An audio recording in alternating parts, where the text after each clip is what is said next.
Sudan के अखबार में ये वाकया किसी मुसलमान ने लिखा कि मैं आयरलैंड गया तो मैंने मेडिकल का इम्तिहान देना था, फीस थी $399, तो मेरे पास $1 चेंज नहीं थी, मैंने $390 जमा करवाया। मैं वहां कुछ दिन रहा, मैंने इम्तिहान दिया, मैं वापस आ गया।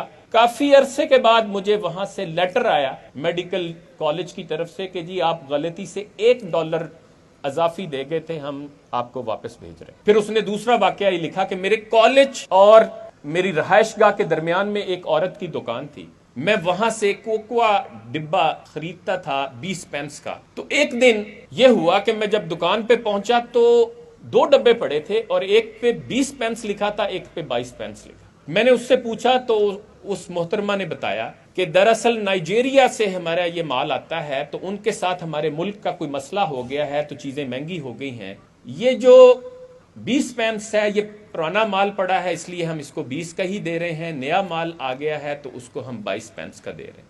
तो वो कहता है कि मैंने मैडम को कहीं कह दिया कि मैडम क्वालिटी में तो कोई फर्क नहीं है, उन्होंने कहा नहीं जी। वजन में कोई फर्क तो नहीं है, उन्होंने कहा नहीं जी। तो फिर आप मिक्स कर दे, खैर है। तो उसने आगे से कहती इतनी तेज नजरों से मेरी तरफ देखा और कहा आर यू अ लूटर, कि तुम एक लुटेरे हो। और कहता मैं इतना शर्मिंदा हुआ कि फटाफट मैं वो लेके बाहर निकला और अपने घर पहुंचा। और फिर मैं सोचने लगा कि यार ये तो वो तालीमात हैं जो इस्लाम ने हमें दी। फिर अभी पिछले दिनों असगर आरिफ साहब ने लिखा कि लंदन में मैं एक ग्रोसरी स्टोर जो मुसलमान की है उस पे काम करता था और वो बहुत ईमानदार। तो एक दिन ताज़ा सब्जी आई तो मैंने ये किया कि मैंने उस सब्जी को नीचे और पिछले दिन की सब्जी को ऊपर कर दिया। तो वो मालिक ने देख लिया, जो बहुत अच्छे बाअमल मुसलमान है। तो उन्होंने कहा कि अगर तुम आओ एक कस्टमर के तौर पे, तुम क्या पसंद करोगे? तो उन्होंने कहा मैं तो पसंद करूंगा कि मैं आज ही की सब्जी लूं। तो उन्होंने कहा कि ये फिर बददियानती है।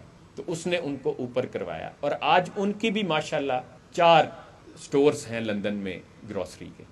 इरशाद अहमद आरिफ साहब ने ये वाकया कोट किया है अभी पिछले दिनों कॉलम में, जो 92 अखबार के चीफ एडिटर हैं, कि हाजी मियां मंजूर अहमद साहब, उनके कोई दोस्त हैं, वो बताते हैं कि हमारी फैक्ट्री के सामने एक नाश्ता पॉइंट है। तो वहां कहते मैं नाश्ता करने जाता था तो एक शख्स रश में आता और बैठ के नाश्ता करता और उठ के बगैर पैसे दिए चला जाता। तो मैंने जब उसको नोट किया तो एक दिन मैंने उसी मौके पे नाश्ता पॉइंट वाले को कहा कि भाई ये बंदा ऐसे आता है रश में और रश का फायदा उठाकर बगैर पैसे दिए निकल जाता है। उन्होंने कहा जी मैं जानता हूँ जी, ये रोजाना तकरीबन आता है।